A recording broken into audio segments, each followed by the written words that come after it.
¿Qué tal? ¿Qué tal? Espero que muy bien, mis hermanos, mis hermanas. Un gusto saludarlos de nuevo por aquí. Continuamos leyendo la Biblia en el orden cronológico y como acabamos de terminar el libro de los jueces, corresponde ahora que hagamos lectura de un libro que es bien cortito, en realidad podríamos decir que es una historia que también se ambienta en la época de los jueces.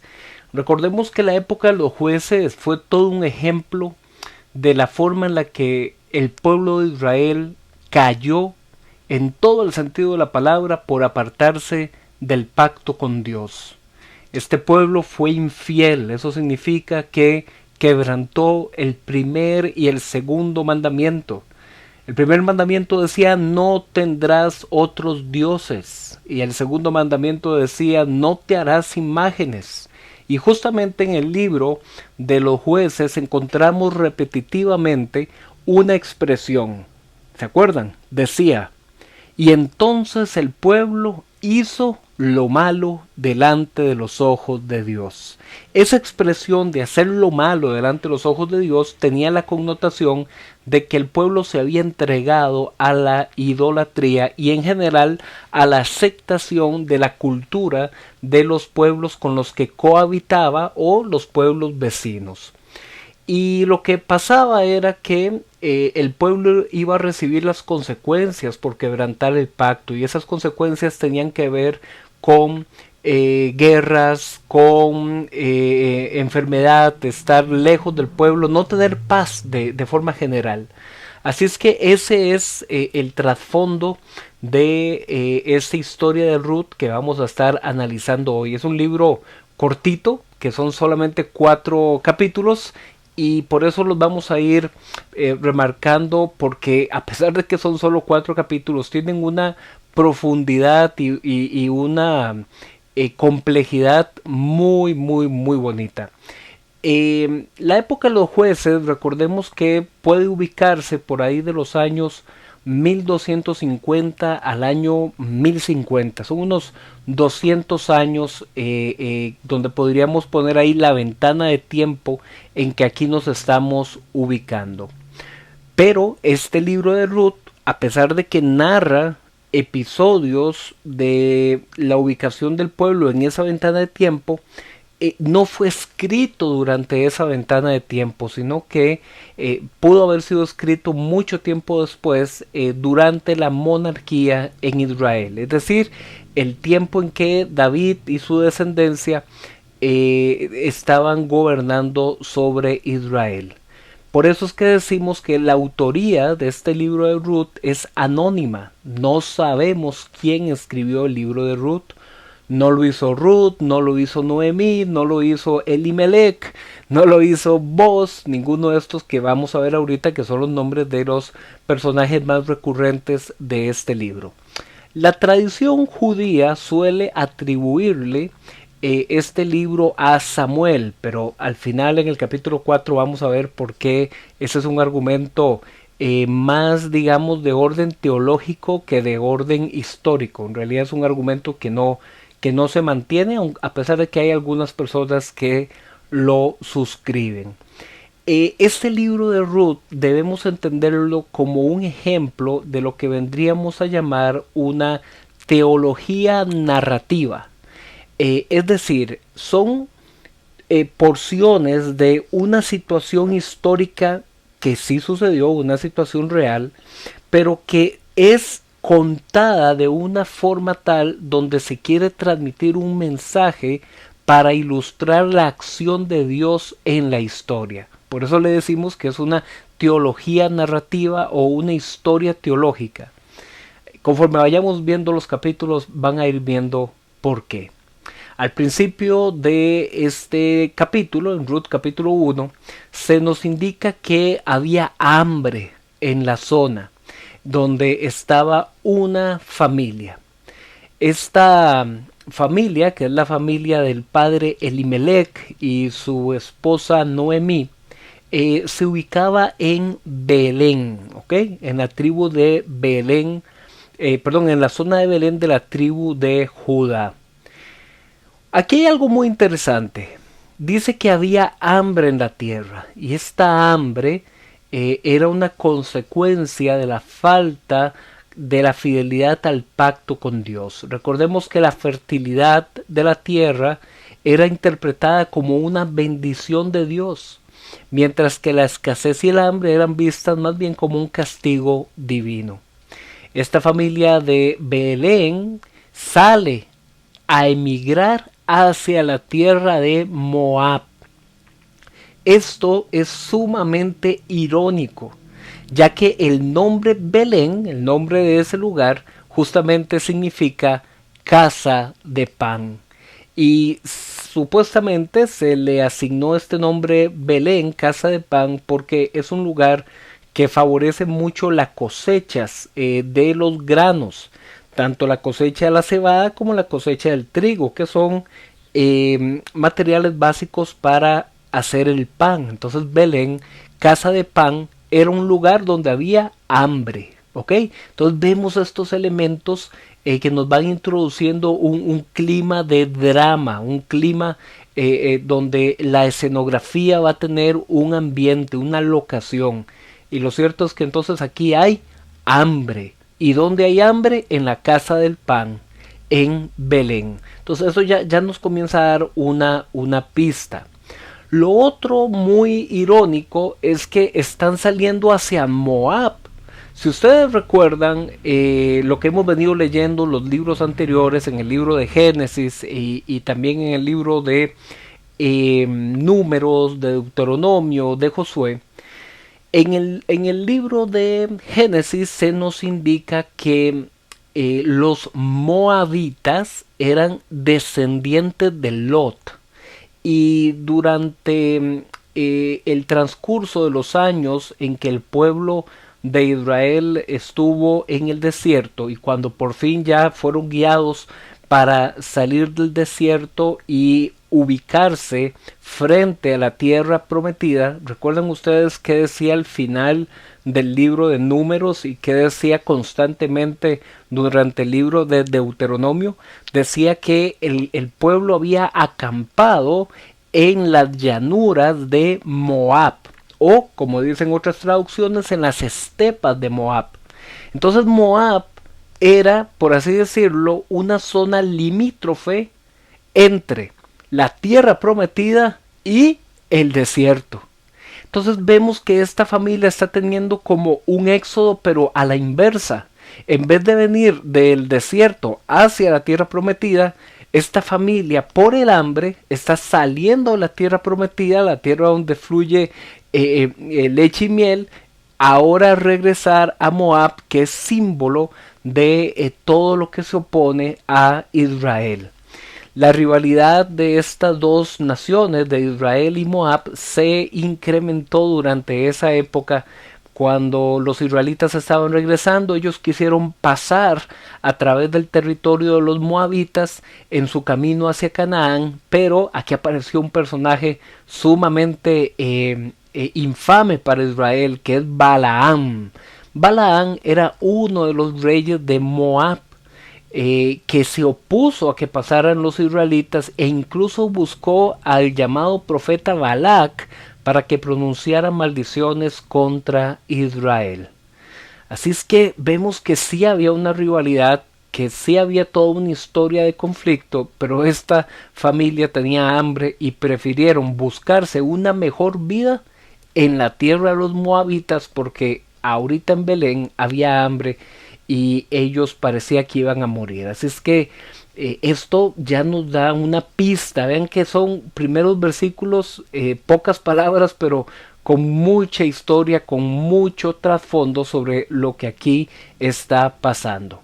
Lo otro que es muy significativo en estos primeros versículos es que se nos introduce el nombre de los personajes de esta familia, y todos estos nombres tienen unos significados que también nos proyectan la imagen de cómo es esta familia, qué le está pasando. Vean qué interesante. ¿Recuerdan ustedes una frase que se repitió bastante al final del libro de Jueces, donde decía que en esa época Israel no tenía rey y que por lo tanto cada quien hacía lo que mejor le parecía? Pues justamente el padre de familia de este grupo, de esta familia, se llamaba Elimelech, que ¿qué creen que significa? Dios es rey. Entonces, en una época de los jueces donde Israel no tenía rey, este hombre de familia dice Dios es rey. Entonces ahí nos habla también de esta condición como contradictoria con la situación que están viviendo. Ahora, el nombre de la madre de familia, que era Noemí, significa dulzura, significa consuelo, significa algo tierno, algo bello, una dulzura. Y dice que tienen dos hijos, pero si nos quedamos con el nombre del padre y la madre, diríamos, qué pareja más linda, qué nombre es más representativo. Dios es rey y la esposa una dulzura. Pero de pronto nos dice que tienen dos hijos varones, uno llamado Baclón y el otro Quilión. Y justamente uno Malón significa enfermo y Quilión significa frágil, algo pasajero, algo fácil de quebrarse. Esos nombres de estos hijos no nos auguran como que vaya a pasar muy buenas cosas. Y esto es muy importante porque recordemos lo que hemos venido diciendo a lo largo de todos estos libros anteriores. Para los israelitas el tema de la descendencia era algo sumamente importante porque la descendencia era señal de mantener el pacto. Los israelitas veían que en mantener el nombre de la familia era una señal de bendición. Que ahora estos hijos tuvieran semejante nombre nos transmite la idea de que aquí esa línea del pacto más bien se va a cortar. Y justamente es lo que nos dicen los primeros versículos, que murió Elimelech, el padre de familia, y que después murieron también estos dos hijos. Murió Malón, el enfermo, y murió Quilión, el frágil. Entonces de pronto se quedó Noemí como viuda y en vez de tener hijos varones que pudieran darle asistencia, también esos hijos varones mueren.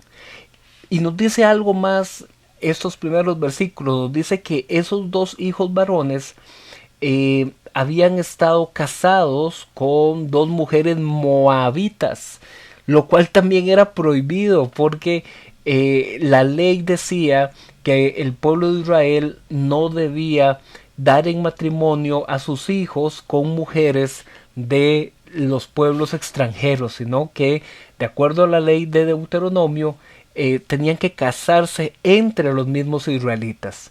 Entonces aquí tenemos al padre de familia que muere, tenemos a dos hijos varones que mueren y dejan a tres viudas y mueren esos dos hijos varones sin haber dado nietos a Noemí. Entonces el tema de no tener hijos era también un símbolo de un castigo, de algo malo para ellos. Entonces tenemos tres mujeres viudas, lo cual era sumamente negativo porque que una mujer quedara viuda la exponía a la marginalidad social. Noemí entonces, como la madre de esa familia, quedó viuda con estas dos nueras, también viudas, y de pronto dice la escritura que escuchó que en Belén ya había alimento otra vez. Dios tuvo bendición y tuvo misericordia con el pueblo de Belén y volvió a darles alimento. Y como ella ahora estaba viviendo en una tierra extranjera sin ningún tipo de protección, lo que hizo fue decirle a esas dos nueras, Orfa y Ruth, aquí es donde se introduce el nombre del personaje de Ruth, que le da nombre a este libro. Noemí le dice a estas dos nueras, hijas mías, yo no tengo ya hijos, mis hijos que eran sus esposos han muerto, regresen ustedes a la casa de sus padres y a la casa de sus dioses, porque ya con ella no había ningún futuro. Pero Ruth se aferró a Noemí. Aquí vemos algo muy bonito. El nombre Ruth tiene una connotación semejante a una palabra que significa compañera, consuelo, estar ahí a la par. y Ruth justamente se aferró a Noemí, no la abandonó y le dio una de las declaraciones más lindas que vemos en el Antiguo Testamento. Ruth le dice a Noemí, yo no me voy a apartar de ti, ¿sabes qué? Tu pueblo será mi pueblo, tu Dios será mi Dios. Y entonces Orfa, ella sí se regresa a la casa de sus padres en Moab, pero Ruth, la nuera, junto con la suegra Noemí, deciden emprender el viaje de regreso hasta llegar a Belén. Ahora, aquí algo muy interesante. Si esto que voy a decir ahorita no lo dice la Biblia de forma exacta, pero es algo que podemos asumir tomando en cuenta la historia y el contexto cultural de esa época, donde las mujeres se casaban en su adolescencia o saliendo de su adolescencia, 15, 16 años, y ya era normal que muchas mujeres se dieran en casamiento y llegaban a tener sus hijos antes de los 20 años, su primer hijo. Y entonces si consideramos eso, ¿verdad? Más o menos una edad posible en la que Noemí se casó, considerando que dice que hubo 10 años en que sus hijos estuvieron también casados y mientras esos hijos crecían, entonces es posible, bastante posible, que Noemí tuviera para ese momento entre los 40 y los 50 años, ¿ok? Ahí una edad intermedia, unos 45 años, y que entonces Ruth tuviera unos 25 años. Así es que estas dos mujeres, Noemí cerca de los 50 años y Ruth alrededor de los 25 años, se hicieron sumamente entrañables y Ruth apoyó en todo a Noemí y no la dejó sola. Cuando por fin Noemí junto con Ruth llegaron a Belén, estaba iniciando la época de la cosecha de la cebada. Vean todo lo que hemos conversado y es solo el primer capítulo. Les dije que la historia es corta en lectura, pero sumamente profunda en significado. En Ruth capítulo 2, pero ya dimos el contexto, se introduce un nuevo personaje llamado Boz, que era pariente de Elimelech, que recordemos era el padre de la familia. Este hombre, Boz, es mencionado como un hombre rico, como un hombre de influencia en el pueblo de Belén, y poseía un campo de cebada que estaba siendo cosechado.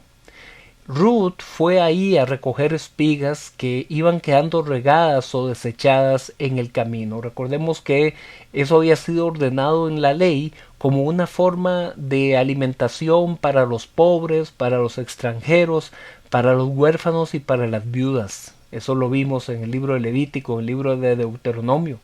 Y entonces Ruth llegó ahí a recoger todo lo que estaba quedando en las orillas del camino y dice la escritura que en eso llegó Boz y llegó a ese campo y cuando se dio cuenta de ver a esta mujer tan trabajadora, desde buena mañana hasta ya el mediodía seguía y seguía trabajando, preguntó quién es esa mujer que está ahí recogiendo espigas y le contaron la historia, le contaron que era una moabita que había regresado con Noemí, que era su suegra, pero que ahora ambas estaban viudas y que Ruth no la había abandonado. Eso llamó mucho la atención de Boz.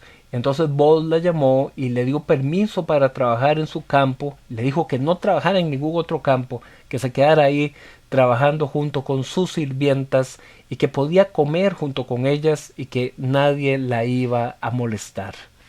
Al regresar a la casa ese propio día, Ruth le contó a Noemí todo lo que Boz le había dicho y lo que había hecho a favor de ella, y Noemí bendijo a Boz y dijo que eso era una muestra del fiel amor de Dios hacia ellas. Qué expresión tan bonita. Porque Noemí ahí recapacita y recuerda que Boz era un pariente que podía llegar a redimirlas. Según la ley en Levítico y también en Deuteronomio, un pariente redentor, en la palabra hebrea Goel, podía ser redentor porque podía recuperar los terrenos familiares que se habían perdido a causa de deudas. También era un redentor porque podía liberar por medio del pago algún pariente pobre que hubiera caído en esclavitud a causa de esas deudas, o en este caso también podía proveer descendencia hacia algún familiar que hubiera muerto sin tener hijos. Claro está que esto es como una ligera adaptación de lo que se llegó a conocer como la ley del levirato, porque en realidad quien tenía que dejar descendencia cuando moría un varón sin familia era el hermano, pero en este caso habían muerto los dos hermanos. Entonces este familiar más cercano podía ser un redentor y proteger a estas viudas.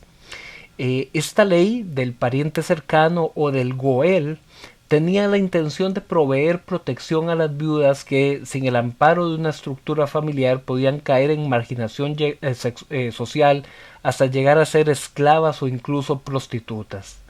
Ruth se quedó trabajando en el campo de Boaz durante todo el tiempo de la cosecha de cebada y también la de trigo. Es decir, ahí pasaron bastantes semanas, quizás un par de meses, donde estuvo Ruth trabajando y se podía hacer notar más para Boaz. En Ruth capítulo 3, ya después de todo este tiempo de recolección de la cosecha, de entonces Noemí un día le dijo a Ruth: ¿sabes qué, Ruth? Báñate, perfúmate y cámbiate las ropas. Posiblemente Ruth todavía andaba algún tipo de manto o algún tipo de tela que diera la impresión de que ella estaba guardando luto por su viudez. Y entonces Noemí le dijo: no, báñate y perfúmate, o sea, ponte bien, bien, bien bonita como una novia y ve a buscar a Boaz. Boaz va a estar en el lugar donde se guardan y se preparan los granos cosechados. Ve y preséntate ante él, pero no te presentes de una vez cuando llegues, sino dale tiempo a vos. Tú te escondes y que vos no te vea, deje que él termine de trabajar, deje que él coma, deje que tome vino con los otros trabajadores, y cuando ya él se va a acostar, entonces tú ahí te presentas. Pero le dice Noemí: no te vas a presentar así porque sí, tienes que ir y descubrir los pies de Boaz y acostarse a su lado y esperar la reacción de él, a ver él qué te dice. Cuando Boaz justamente se despertó, dice el versículo que era ya de noche, cerca de la medianoche, y que se dio cuenta que era Ruth la que en esa oscuridad estaba ahí. Ruth le dijo algo muy bonito, muy poético. Ruth le dijo: extiende el borde de tu manto sobre mí. Esto, que para nosotros puede sonar un poco extraño, era una forma de decir: tú eres nuestro redentor, nuestro pariente cercano que puede venir aquí a redimirlos. Era como esta expresión de extender el manto, era como una forma muy sutil de pedir una unión matrimonial. Ahora, esta acción que Noemí instruyó a Ruth puede interpretarse como algo sumamente atrevido, ¿no? Irle a decir a una mujer: ve y ponte cerca de la cama de otro hombre y acuéstate ahí cerquita de él, puede ser interpretado como algo atrevido.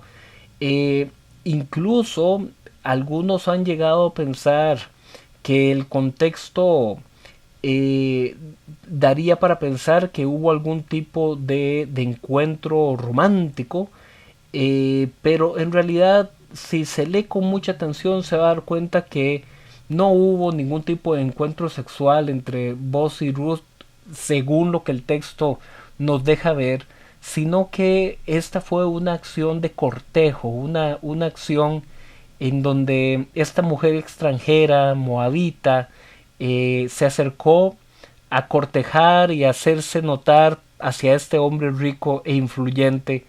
Y aunque quizás algunos lo hubieran podido interpretar como una acción imprudente, el contexto nos deja ver que fue un encuentro para que Boaz se fijara en ella y realmente tomara la decisión si la iba a redimir o no, haciéndola parte de su familia.